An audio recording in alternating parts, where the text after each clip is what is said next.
is the highest award you can receive for valor and bravery. And the Silver Star is the third highest. There's the Medal of Honor, and then there's the Air Force Cross, and then there's the Silver Star. And to have one of those, I mean, most people don't live through getting the Silver Star, but to get one day and the other the next day, and to survive both of them, it's pretty exciting. Normal reaction is get out of the way of danger. Save yourself if you can. Those are not the people who get the Medal of Honor. I think Bernie made that decision without the slightest thought of anything happening to it. He was the first recipient of the Air Force Medal of Honor in Vietnam, and actually the first one to receive the newly designed Air Force Medal of Honor. To receive it alive, it was a big deal. And so the Air Force was going to make a big deal out of it, and they had invited him to come to Washington, D.C. We've come here to the East Room this morning to honor Major Bernard F. Fisher of the United States Air Force. He is the first air officer to win the Medal of Honor in Vietnam. Major Fisher has won this honor, the nation's highest honor, because of uncommon gallantry in the face of death. We were living in Kuhn, Idaho, because he was in Vietnam.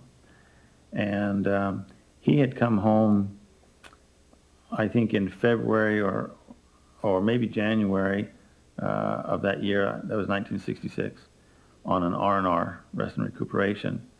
And came home, and I think he was at home for about 3 or 4 weeks. And then he went back to Vietnam. And I remember one of the things my mom said as he was leaving is she said, "Now don't go out and try and do something heroic or try and be a hero. Just come back." Rayla Fisher could not have realized how soon an opportunity to be a hero would present itself. Scarcely 2 months would pass before Major Bernie Fisher of the United States 25th Air Commando would find himself compelled to risk his life above the battlefields of Southeast Asia. What are the events, the decisions, the traits of heart and mind that transform a common man into a Medal of Honor recipient? Perhaps some of the answers are found in the story of Bernie Fisher, everyday hero. The story began on March 9, 1966, in the Ah Chau Valley of southeastern Vietnam near the Laotian border at the Ah Chau Special Forces Camp. And Ah Chau has a history with the war in Southeast Asia, at least from the American involvement in it, because almost every service had something to do with Ah Chau sooner or later. Ah Chau is a very spooky place. It's got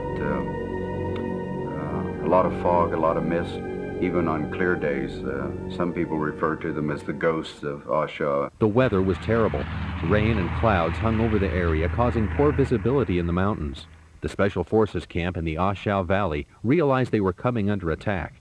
They had gathered information about North Vietnamese moving into the valley from the north and requested help. And on the morning of March the 9th in 1966, we briefed a mission that morning and was going out to the airplane, and they stopped us and said, "Just a minute, there's another mission that's more important than the one you have. Change your coordinates and your strike information and go there and help them as best you can."